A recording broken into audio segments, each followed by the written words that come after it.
normalisht kryeministri duhet të ishte në Davos për qenë atje prezent për të firmosur në emër të Republikës Shqipërisë. Nuk di çfarë të them, domethënë arsyet që ai ofron për mos shkuarjen atje.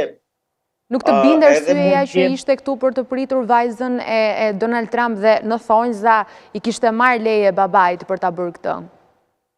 Nuk e di, nuk mund të them asgjë për këtë, por unë besoj që për një event të tillë siç është ai Davosit, ku bëhet fjalë edhe për ngritjen e bordit të paqes, një organizatë shumë e rëndësishme ndërkombëtare, mund të fluturohet edhe natën, edhe në 2 natës mund të fluturosh me avion. Kryeministrit nuk i mungon mundësia për të shkuar me avion direkt në Davos, por nuk mund të bëj asnjë koment sepse nuk kam shumë informacion, domethënë edhe unë isha i surprizuar sot kur shikova që nuk ishte në takim sot.